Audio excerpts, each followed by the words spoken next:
ओम शांति। आज प्यारे बाबा ने हम बच्चों को पुरानी दुनिया से वैराग्य करने के लिए कहा, क्योंकि बाबा हम बच्चों के लिए नई दुनिया की स्थापना कर रहे हैं। तो बच्चों का अब दिल परम धाम में और नई दुनिया में होना चाहिए। तो जब तक हम नई दुनिया को याद नहीं करेंगे, परम धाम को याद नहीं करेंगे, तब तक हमारी बुद्धि वहाँ टिक नहीं सकेगी। क्योंकि बाबा ने कहते कि देखो दुनिया अभी कैसे कैसे रंग बदल रही है, कैसे प्रकृति भी अभी क्रोधित हो रही है। आपने देखा होगा कि कभी तो बरसात ज़्यादा पड़ जाएगी, कभी सर्दी ज़्यादा पड़ जाती है, तूफान लगते हैं, कैसी कैसी बीमारियां बढ़ती जा रही हैं।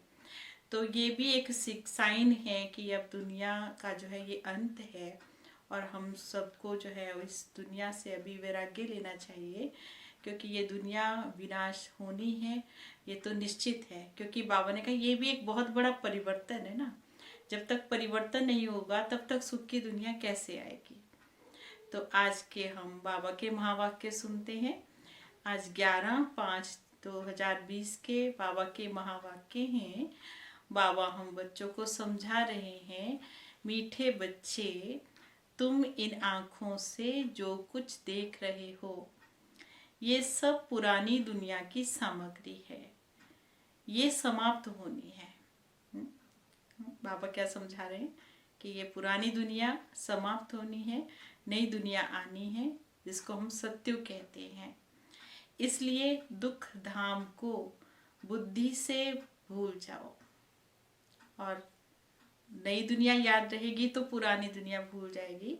जैसे बाबा कहते हैं कि जैसे हम नया मकान बनाते ना, तो फिर पुरानी दुनिया से अपने आप ही दिल हट जाती है, भुलाना नहीं पड़ता है, क्योंकि नया मकान सबको अच्छा लगता है।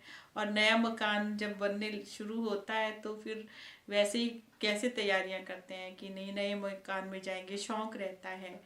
तो बाबा भी हम बच्चों के लिए नई दुनिया स्थापन कर रहे हैं, सत्यों की दुनिया स्थापन कर रहे हैं। तो इसलिए बाबा ने कहा जल्दी धीरज धरो बच्चे, और मैं तुम्हें नई दुनिया में ले जाऊंगा। तो इसलिए पुरानी दुनिया को क्या करना है, भूल जाना है। फिर बाबा ने प्रश्न पूछा, मनुष्यों ने बाबा पर कौन सा दोष लगाया है, लेकिन ये दोष किसी का भी नहीं है। क्या कहा बाबा ने कि मनुष्यों ने भगवान के ऊपर दोष लगाया, ये किसी का भी दोष नहीं है। तो वो कौन सा दोष है कि इतना बड़ा विनाश जो होता है, मनुष्य ये समझते हैं कि भगवान ही कराता है, दुख भी वही देता और सुख भी वही देता। ये बहुत बड़ा दोष लगा दिया है। बाबा कहते बच्चे मैं तो सुख देने वाला हूँ, दुख हटाने वाला हूँ, सुख का सागर है, तो सुख ही देंगे ना बाबा हम बच्चों को। मैं किसी को दुख नहीं दे सकता हूँ। अगर भगवान भी किसी को दुख देना शुरू कर दे तो फिर जो भगवान की इतनी महिमा है वो सब समाप्त हो जाएगी। अगर मैं विनाश कराऊंगा तो सारा पाप मेरे ऊपर आ जाएगा। वह तो सब ड्रामा अनुसार होता है, मैं नहीं करता हूँ। तो समझ में आई ना ये बात कि बाबा विनाश नहीं कराते, नहीं तो सारा दोष बाबा के ऊपर आ जाएगा। तो बाबा ने कहा मैं नहीं कराता हूँ, ये तो ऑटोमेटिकली अपने आप होता है ना। गीत है, रात के राही थक मत जाना, सुबह की मंजिल दूर नहीं। तो ये गीत में कितना बड़ा अर्थ छिपा हुआ है। भगवान कहते हैं कि ये याद की यात्रा है बच्चे, इस पर कभी थकना नहीं है। ओम शांति। बच्चों को सिखलाने के लिए गीत कितने अच्छे हैं। गीत का अर्थ करने से वाणी खुल जाती है। बच्चों की बुद्धि में है हम सभी दिन की यात्रा पर है। अब रात की यात्रा पूरी होती है। भक्ति मार्ग रात की यात्रा है। रात माना कलयुग की रात, बाबा बात कर रहे हैं कलयुग की रात जो अभी चल रही है। अंधियारे में ही धक्के खाने होते हैं ना, जब रोशनी ना हो तो क्या होगा, भटकेंगे, कभी इधर जाएंगे कभी उधर जाएंगे। लेकिन जब हमें ज्ञान मिल जाता है तो फिर भटकना नहीं रह जाता। आधा कल्प रात की यात्रा पर उतरते ही आए हैं। अभी आए हो दिन की यात्रा पे, क्योंकि अभी समझ मिल गई, बाबा ने हमें पूरा परिचय दे दिया, आत्मा की पहचान मिल गई, परम धाम की पहचान मिल गई, बाबा की पहचान मिल गई, सारे सृष्टि की पहचान मिल गई। तो अभी किस में है? दिन में है। ये याद एक बार ही तुम करते हो, याद की यात्रा। तुम जानते हो याद की यात्रा से हम तमो प्रधान से सतो प्रधान बन जाते हैं। हम सतो प्रधान सत्य के मालिक बनते हैं। सतो प्रधान बनने से सत्य के मालिक, तमो प्रधान बनने से कलयुग के मालिक बनते हैं। उनको कहा जाता है स्वर्ग, इनको कहा जाता है नरक। अब तुम बच्चे बाबा को याद करते हैं। बाबा से हम बच्चों को सुख मिलता है। जो और कुछ बोल नहीं सकते, वे सिर्फ ये याद रखें कि शांति धाम हम आत्माओं का घर है। सुख धाम है स्वर्ग की बादशाही। और अभी चल रहा है दुख धाम, रावण राज्य, जिसको कलयुग कहते हैं। अब बाबा कहते हैं इस दुख धाम को भूल जाओ। भल यहाँ रहते हो, परंतु बुद्धि में ये रहे कि इन आँखों से जो कुछ देखते हो, ये सब ये सब क्या है? रावण राज्य है। इन शरीरों को देखते हो, ये भी सारी पुरानी दुनिया की सामग्री है। ये सारी सामग्री इस यज्ञ में स्वाहा हो जाती है। वे पतित ब्राह्मण लोग भी यज्ञ रचते हैं, करते ना, और उसमें तिल जौ आदि डालते हैं। हाँ, स्वाहा स्वाहा बोलते रहेंगे, तिल जौ आदि डालते रहेंगे।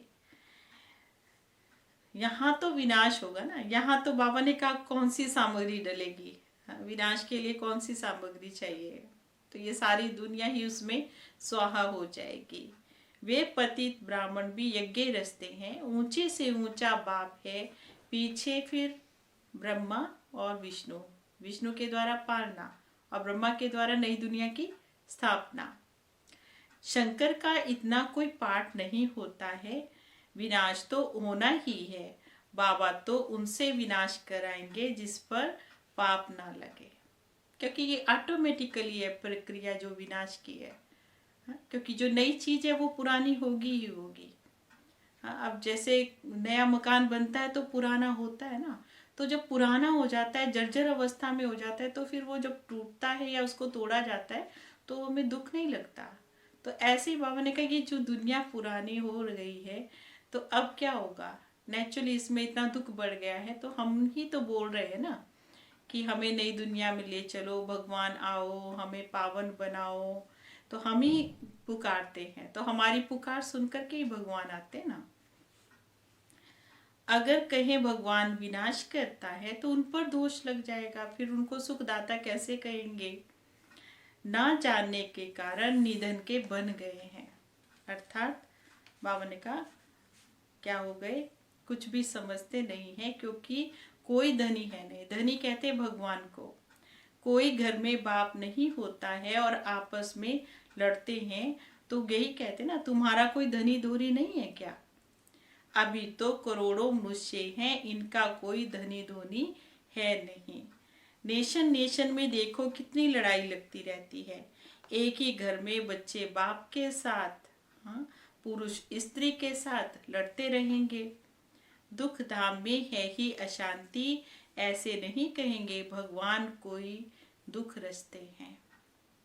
मनुष्य समझते सुख दुख तो बाबा ही देते हैं, परंतु बाप कभी किसी को दुख नहीं देते हैं। उनको कहा जाता है सुखदाता, अर्थात सुख देने वाला। तो फिर दुख कैसे देंगे? बाबा तो कहते हम तुमको बहुत सुखी बनाते हैं। बाबा हम बच्चों को बहुत सुखी बना रहे हैं। एक तो अपने को आत्मा समझना है। आत्मा अविनाशी है और शरीर विनाशी है। हम आत्माओं के रहने का स्थान भी कौन सा है? परम धाम है ना, जिसको शांति धाम भी कहा जाता है। ये अक्षर बिल्कुल ठीक है। स्वर्ग को परम धाम नहीं कहेंगे। स्वर्ग अलग है और परम धाम अलग है। परम माना जो परे से परे है।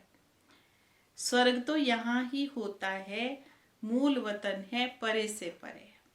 क्योंकि बाबा ने कहा ये जो दुनिया है अभी नरक है, और नरक ही क्या हो जाएगी, परिवर्तन हो जाएगी तो स्वर्ग बन जाएगी। तो स्वर्ग यही आएगा। लेकिन जो परम धाम है वो तो परे से परे ऊपर है, वो तो छठा तत्व है। परम माना परे से परे। स्वर्ग तो यहाँ ही होता है, मूल वतन तो परे से परे है, जहाँ हम आत्माएं रहती हैं। सुख दुख का पाठ भी तुम यहाँ ही बजाते हो ना। ये जो कहते हैं फलाना स्वर्ग पधार गया, ये बिल्कुल रॉन्ग है। ये सब बाबा ने कहा रॉन्ग बातें हैं। क्योंकि स्वर्ग में कोई जाता नहीं। स्वर्ग तो यहाँ ही होगा ना, जब स्थापन होगा तब जाएंगे। जब तक स्थापन ही नहीं हुआ तब तक जा नहीं सकते। अभी तो कलयुग है, इस समय तुम संगम युगी हो, संगम पर है इस समय तुम। बाकी सब कलयुगी हैं। एक ही घर में बाप कलयुगी और एक बच्चा संगम युगी। माना एक जिसने ज्ञान ले लिया, भगवान को समझ लिया, वो हो गया संगम युगी। और जिसको ज्ञान नहीं है, जिसने नहीं समझा, भगवान को नहीं जाना, वो हो गया कलयुगी। स्त्री संगम युगी, पुरुष कलयुगी। कितना फर्क हो जाता है। स्त्री ज्ञान लेती, पुरुष ज्ञान नहीं लेता, तो एक दो को साथ नहीं देते हैं। फिर घर में खिटखिट लग जाती है। स्त्री फूल बन जाती और वह कांटे का कांटा ही रह जाता है। एक ही घर में बच्चा जानता है हम संगम युगी पुरुषोत्तम पवित्र देवता बन रहे हैं। लेकिन लेकिन बाप कहेगा शादी करो। लेकिन भगवान तो क्या कहता, पवित्र बनो ना। लेकिन जो लौकिक माता पिता होंगे वो तो यही कहेंगे शादी करो, जैसे हम थे वैसे ही बनो। अब रूहानी बाप कहते बच्चे पवित्र बनो, अभी की पवित्रता 21 जन्म चलेगी। ये रावण राज्य ही खलास हो जाना है। जिससे दुश्मनी होती है उनका क्या करते हैं फिर, उनका फिर पुतला जलाते ना, एफिजी बना बना करके जलाएंगे। जैसे रावण का हर साल बड़ा बड़ा बड़ा करते जाते हैं और फिर जलाते हैं और खुश होते रहते हैं, मिठाइयाँ खाते हैं और सभी जलाएंगे। जैसे एक बार बाबा ने कहा था, क्या रावण ने चलो एक राम की तो सीता चुराई, लेकिन आपका क्या चुराया है जो उसको जलाते हैं। लेकिन बाबा ने कहा अर्थ नहीं समझते हैं तो क्या करते रहते हैं, बिना अर्थ से करते रहते हैं। जैसे रावण को जलाते तो दुश्मन से कितनी घृणा हो जाती है ना। ये किसी को मालूम नहीं कि रावण कौन है। बहुत ही खर्चा करते, मनुष्य को जलाने में इतना खर्चा नहीं होता जितना रावण को जलाने में खर्चा होता है। वहां तो बिजली में रखेंगे, सत्युग में बिजली में रखेंगे और जैसे कि खत्म हो जाएगा। उनकी मिट्टी भी कोई काम की नहीं है। ये वहाँ की रस्म रिवाज ही ऐसी होती है जो कोई तकलीफ अथवा थकावट नहीं होती है। यहाँ तो क्या होता है, जलाने जाएंगे, फिर उसकी मिट्टी को बहाने जाएंगे, राख को बहाने जाते हैं, तो कितना कुछ करते हैं, क्या क्या रस्में आदि निभाते हैं। लेकिन सत्युग में ऐसा नहीं होता है, इतना सुख रहता है। तो अब बाप समझाते माम एकम याद करने का पुरुषार्थ करो। ये याद करने की युद्ध है, क्योंकि बाबा ने कहा युद्ध किस में होती है, याद करने में होती है। माया उसी में ही आएगी। बैठेंगे याद करने के लिए, कोई पुरानी बातें आ जाएंगी, पुराने ख्यालात आ जाएंगे, ऐसी सी बातें आ जाएंगी याद जो सोची भी नहीं होती है। तो यही क्या है, युद्ध लड़ाई किस में है, याद करने में है। माया कहाँ नाक कान काट ना जाए, क्योंकि दुश्मन है ना, तो अपने ऊपर पूरा अटेंशन देना चाहिए। तुम बाप को याद करते और माया तूफान में ला करके सारा अटेंशन ही उड़ा देती है। इसलिए बाबा कहते हर एक को सारा दिन चार्ट लिखना चाहिए, अपना चार्ट पर ध्यान देना चाहिए। बच्चों को अपनी जांच करनी चाहिए, तो माया भी देखेगी ये तो अच्छा बहादुर है। अपने घर पर अच्छा अटेंशन रखते, लेकिन बाबा ने कहा पूरा पहरा रखो अपने ऊपर। देखना है कि हम कहीं हमारी याद कहाँ कहाँ जाती है, बुद्धि कहाँ कहाँ जाती है, किस किस को हम याद कर रहे हैं। अभी तुम बच्चों को बाप आकर परिचय देते, कहते भले घर बाहर संभालो, बच्चों को संभालो, क्योंकि तुम हठयोगी नहीं है, तुम सन्यासियों के मुआफिक नहीं है, क्योंकि बाबा तुम बच्चों को राजयोग सिखाता है। हम अभी संगम युग पर सर्वोत्तम देवता बन रहे हैं। हम उत्तम पुरुष अर्थात पूज्य देवता थे, अभी कनिष्ठ बन गए। अभी तो कोई काम के नहीं है, लेकिन बाबा हम आकर के हम बच्चों को वैल्यूबल बना देते हैं, महान आकर के बनाते हैं।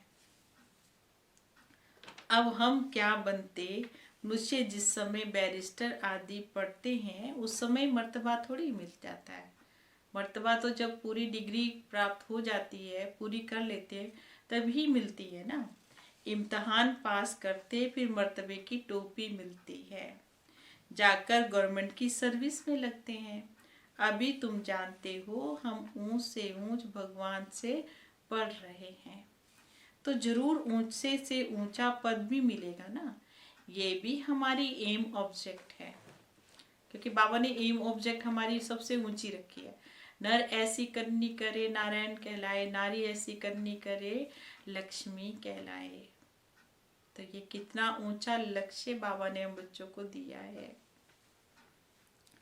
तुमको भी पहले ये ज्ञान थोड़े ही था, ये तो बाबा ने कहा अभी तुमको मिलता है ये ज्ञान भी।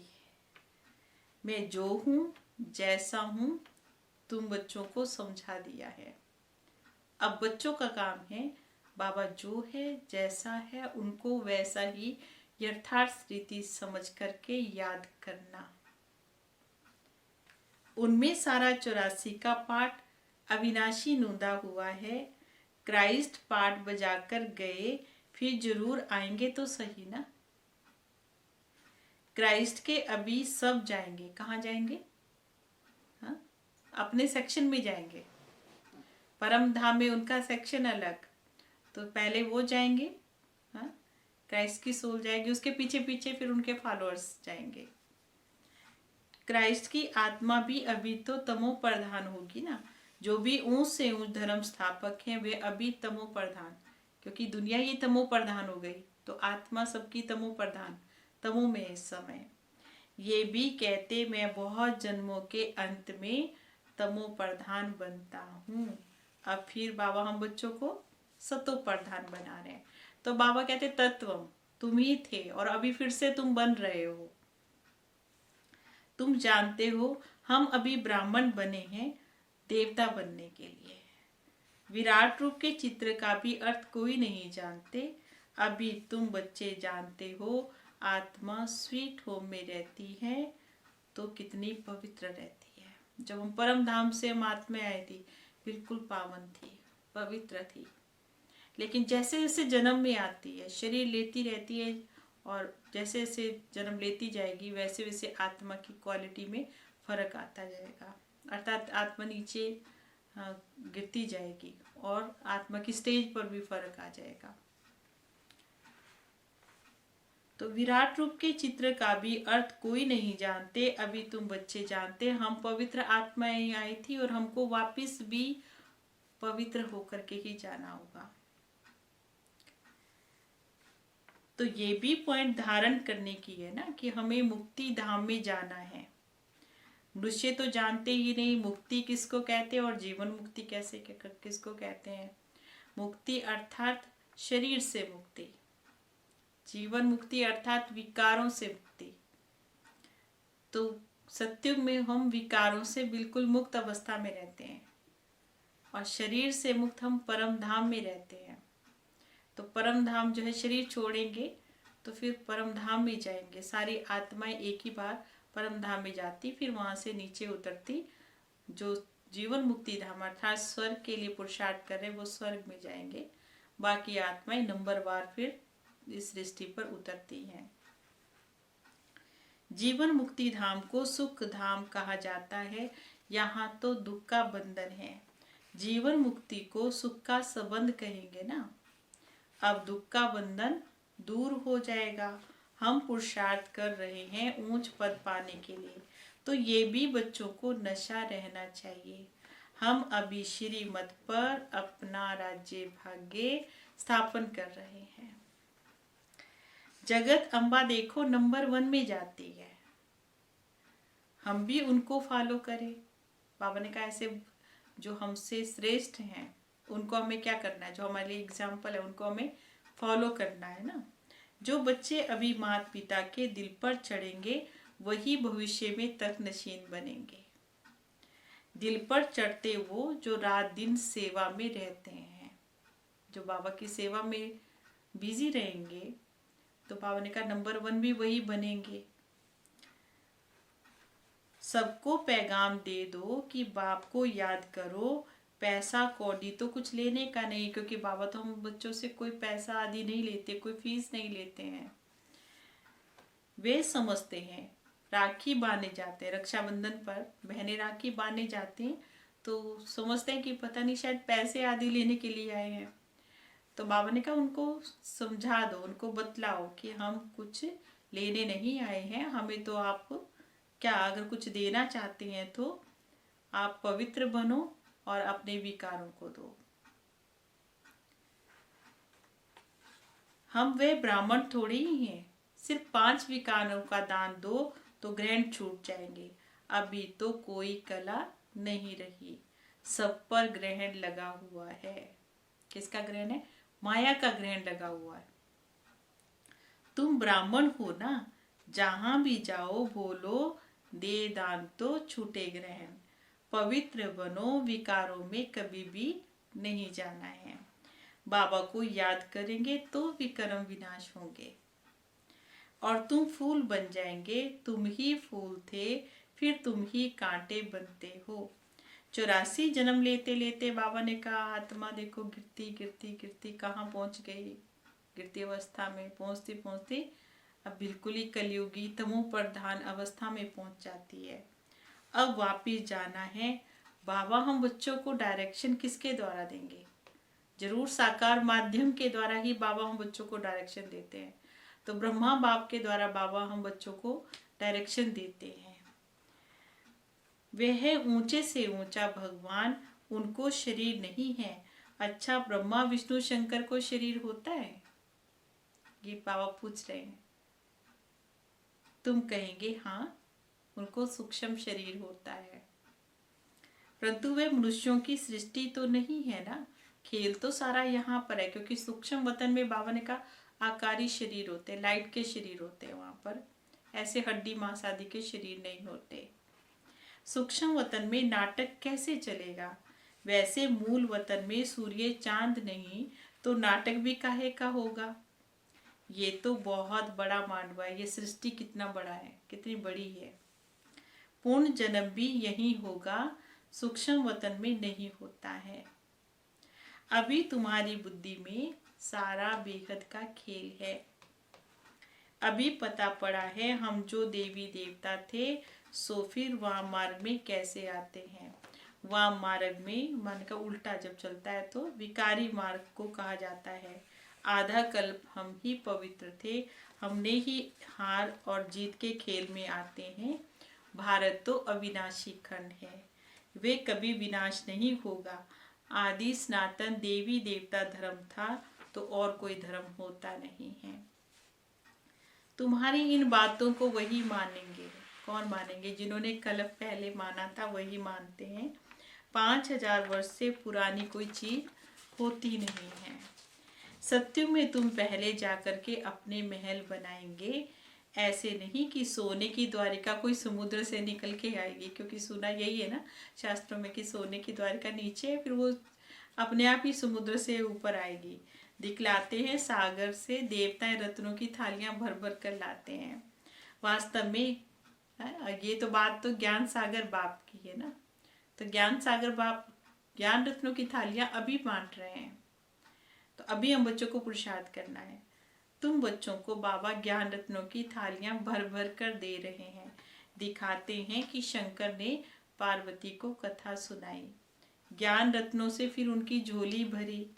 शंकर के लिए कहते हैं कि वो क्या करते थे, भांग धतूरा आदि पीते थे। कहाँ निर्विकारी, कहाँ देवताओं को, जो महादेव हैं उनको को क्या दिखा दिया, हाँ, कि वो भांग पीते थे, नशा आदि करते थे। अब जो यहाँ इस दुनिया में भी कोई नशा करे तो उसको अच्छा नहीं मानते ना। तो भगवान जो देवता हैं वो कैसे नशा कर सकते हैं, वो तो औरों के भी नशा छुड़ाने वाले हैं। तो ये वास्तव में ज्ञान का नशा था, योग का नशा था। तो उनके देखो भगवान के आगे जाकर कहते भर दो झोली। तो देखो शंकर की भी कितनी गिलानी की ना, सबसे जास्ती गिलानी तो हमारी की है। ये भी खेल है जो फिर भी होगा। इस नाटक को कोई भी नहीं जानते हैं। मैं आकर आदि से अंत तक सारा राज तुम बच्चों को समझाता हूँ। ये भी जानते हो ऊंचे से ऊंचा बाप है विष्णु सो ब्रह्मा, ब्रह्मा सो विष्णु कैसे बनते हैं ये तुम बच्चे जानते हो। अभी तुम बच्चे पुरुषार्थ कर रहे हैं कि हम विष्णु का कुल का बने। विष्णुपुरी का मालिक बनने के लिए अभी तुम ब्राह्मण बनते हो। तुम्हारी दिल में है हम ब्राह्मण अपने लिए सूर्यवंशी चंद्रवंशी राजधानी स्थापन करते हैं, सो भी श्रीमत पर। इसमें लड़ाई आदि की कोई बात नहीं है। देवताओं और असुरों की लड़ाई कभी होती नहीं है। देवताएं तो सत्युग में होते हैं, वहां लड़ाई कैसे होगी। अभी तुम ब्राह्मण योग बल से विश्व के मालिक बन जाते हो। बाहुबल वाले तो विनाश को पाएंगे ना। तुम साइलेंस बल से साइंस पर विजय पाते हो। अब तुमको आत्म अभिमानी बनना है। हम आत्मा हैं, हमको अब जाना है अपने घर। देखो आत्मा कितनी तीखी हैं। अभी एरोप्लेन ऐसा निकला है जो घंटे में कहीं से कहीं पहुंच जाता है। अब आत्मा तो उससे भी तीखी रॉकेट है ना, रॉकेट से भी तीखी है आत्मा। तो चपटी में आत्मा कहीं से कहीं जाकर जन्म लेती है, कोई विलायत में जाकर जन्म लेता। आत्मा तो सबसे तीखा रॉकेट है, इसमें मशीनरी आदि की भी कोई बात नहीं है। शरीर छोड़ा और ये भागे। अब तुम बच्चों की बुद्धि में है हमको अब अपने घर जाना है। पतित आत्मा तो जा नहीं सकती है, तुम पावन बनकर जाएंगे, बाकी फिर सजा खा करके जाएंगे। क्योंकि बाबा ने कहा अभी हम अपना हिसाब किताब चुकतू कर रहे हैं तो सजा नहीं खानी पड़ेगी, यही हिसाब किताब पूरा करेंगे। सजाएं तो बहुत मिलती हैं। देखो वहां तो गर्भ महल में भी कैसे रहेंगे। हाँ, गर्भ भी महल है, गर्भ जेल नहीं है। बच्चों ने साक्षात्कार किया है कि कृष्ण का जन्म भी कैसे होगा। वहां तो कोई गंध आदि की बात नहीं होती है। जैसे ही जन्म लेने वाली होगी ना आत्मा, तो माँ को भी साक्षात्कार होगा। और जैसे कि चारों ओर रोशनी प्रकाश ही प्रकाश हो जाएगा और लगेगा कि जैसे कोई दिव्य आत्मा आने वाली है। हाँ, सबको पता चलेगा। ऐसे वहाँ पर जन्म की प्रक्रिया होती है। अभी तुम वैकुंठ के मालिक बनते हो तो बच्चों को ऐसा पुरुषार्थ करना चाहिए।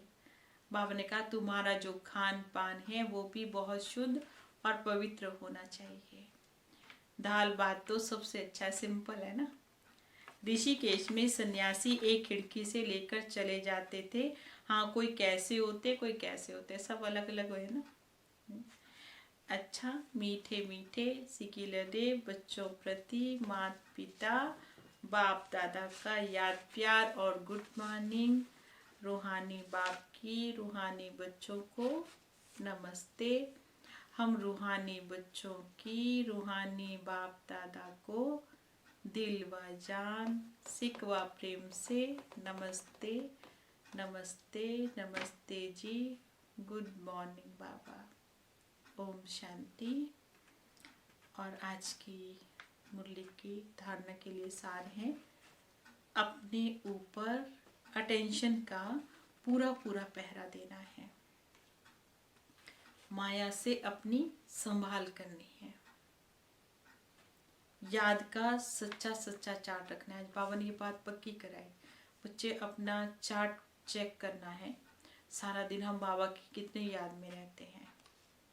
अपनी अवस्था का बाबा को पोता मेल दो। और दूसरी पॉइंट है, माता पिता को फॉलो कर दिल तक निशीन बनना है। बाबा ने आज कहा, दिल पर वो चढ़ेंगे जो दिन रात सेवा करते हैं, जो बाबा को याद करते हैं। तो इसलिए माता पिता के दिल तक निशीन बनना है। दिन रात सर्विस पर तत्पर रहना है। सबको पैगाम देना है कि बाबा को याद करो, 5 विकारों का दान देने से ग्रहण छूट जाएंगे। और आज का वरदान है, बाबा की याद द्वारा असंतोष की परिस्थितियों में सदा सुख व संतोष की अनुभूति करने वाले महावीर भव।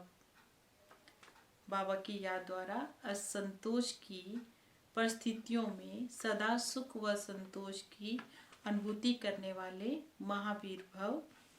सदा बाबा की याद में रहने वाले हर परिस्थिति में सदा संतुष्ट रहते हैं, क्योंकि नॉलेज की शक्ति के आधार पर पहाड़ मुआफिक परिस्थिति भी राई अनुभव होती है। क्योंकि बाबा हमारे साथ है। बाबा ने हम बच्चों को सब समझ दे दी है, कैसे परिस्थितियों से निकलना है और परिस्थिति क्यों आती है। ये सारी नॉलेज हम बच्चों को बाबा ने दे दी है। हाँ, कोई भी कैसे भी आत्मा सामने आती है, अगर हमारा उनके साथ टकराव होता है तो उसके लिए भी बाबा ने हम बच्चों को समझ दी है कि बच्चे, ये तुम्हारा पुराना अकाउंट है और इसको तुम्हें खुशी से चुकता करना है, क्योंकि ये तुमने ही बोया हुआ है। अगर तुमने ही बनाया है तो इसका हिसाब भी तुमको ही पूरा करना है। तो उसके लिए सामने जो भी परिस्थिति आती है उसको समझना है हमने, समझ करके और बाबा की याद में रह करके। बाबा कहते हैं नथिंग न्यू, कुछ भी नया नहीं है, ऐसे समझ करके उस पेपर से पास होना है। दुख की चाहे घटना हो, चाहे कैसी भी असंतोष की बात हो, लेकिन दुख की परिस्थिति में भी हमारी जो स्थिति है वो सुख की रहनी चाहिए। तब कहेंगे महावीर। जैसे महावीर था ना, उसको कोई भी परिस्थिति हिला नहीं सकती थी, वो अचल अडोल था। और कितनी भी बड़ी से बड़ी, जैसे दिखाते संजीवनी बूटी भी क्या करके ले आया था, हाँ, उसका जो पहाड़ था उसको ही उठा करके लेके आया था। तो कहाँ पहाड़ जैसी, तो बाबा ने कहा पहाड़ जैसी बात भी आए, लेकिन आपको हिलना नहीं है, बल्कि उसको क्या करना है, अपनी ऊंची स्थिति से उसको पार कर लेना है। तो नथिंग न्यू के साथ साथ बाबा की स्मृति से सदा एक रस स्थिति रह सकती है, फिर दुख अशांति की लहर भी नहीं आएगी। और स्लोगन है, अपना दैवी स्वरूप सदा स्मृति में रहे तो कोई भी व्यर्थ नजर नहीं जा सकती। किसी की भी जो नजर है वो व्यर्थ नहीं जाएगी। कब नहीं जाएगी? जब अपना दैवी स्वरूप याद रहेगा, तो ना हमारी किसी की तरफ, ना किसी की हमारी तरफ जाएगी। तो इसलिए बाबा ने कहा व्यर्थ की बातों को भी छोड़ना है और अपना दैवी स्वरूप याद करना है और दैवी गुणों की धारणा करनी है। ओम शांति, ओम शांति।